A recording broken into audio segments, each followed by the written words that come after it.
मानी को होता है अपनी दादी से बहुत प्यार और वो हर वक्त अपनी दादी के पास ही रहता है। लेकिन अचानक ही मानी की दादी के साथ होता है बहुत बुरा, जिससे मानी परेशान हो जाता है। तो आइए देखते हैं कि ऐसा क्या होता है। अब स्कूल से भी छुट्टी हो गई है, घर जाकर मैं अपनी दादी से कहानी सुनता हूँ। दादी जी मुझे अच्छी सी कहानी सुनाइए। मानी पहले आराम कर ले, क्योंकि अभी तुम स्कूल से आए हो, फिर मैं तुम्हें सुना देती हूँ कहानी। नहीं, पहले मैं आपसे एक कहानी सुनूंगा, फिर मैं आराम करूंगा। अच्छा अच्छा बेटा, ठीक है, सुना देती हूँ मैं तुम्हें कहानी। चलो बताओ कौन सी कहानी सुननी है तुमने। दादी जी आपने मुझे शेर वाली कहानी सुनाई थी और तब वो आपने मुझे आधी सुनाई थी, वो सुनाई आप मुझे पूरी। अच्छा अच्छा, वो वाली कहानी, चलो मैं तुम्हें सुनाती हूँ। जब शेर शिकार कर रहा था तो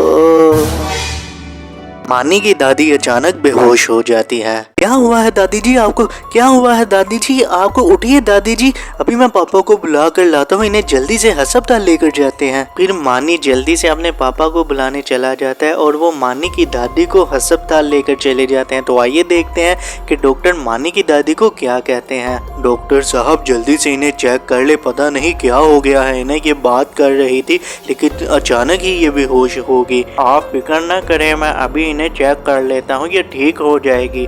फिर डॉक्टर मानी की दादी को चेक करता है। पापा जी दादी ठीक तो हो जाएगी ना? पता नहीं क्या हो गया है इन्हें। हाँ हाँ बेटा, चेक कर रहे हैं ना डॉक्टर साहब, देखना वो ठीक हो जाएगी। फिर मानी और उसका पापा डॉक्टर के आने का इंतजार करने लग जाते हैं। पापा जी 1 घंटा हो गया है, डॉक्टर साहब अभी तक नहीं आए। आप जाए अंदर जाकर देखे डॉक्टर साहब को।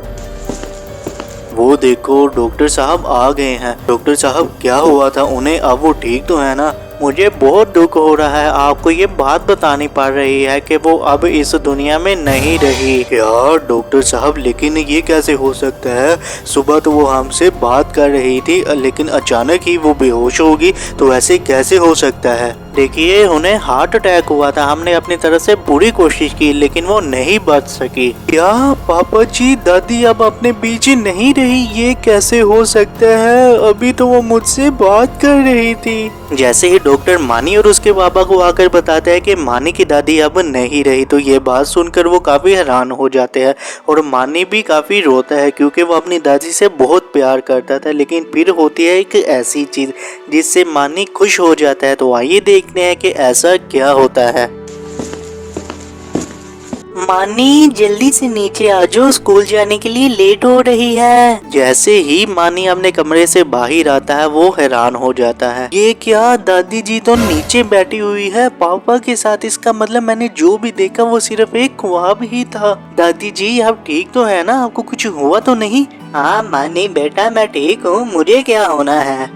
मानी को जैसे ही पता चलता है कि उसने जो भी चीज देखी वो सिर्फ एक ख्वाब ही था, फिर मानी अपनी दादी के पास जाकर हालचाल उनका पता करता है और मानी काफी ज्यादा खुश हो जाता है ये बात जानकर कि उसकी दादी को कुछ भी नहीं हुआ।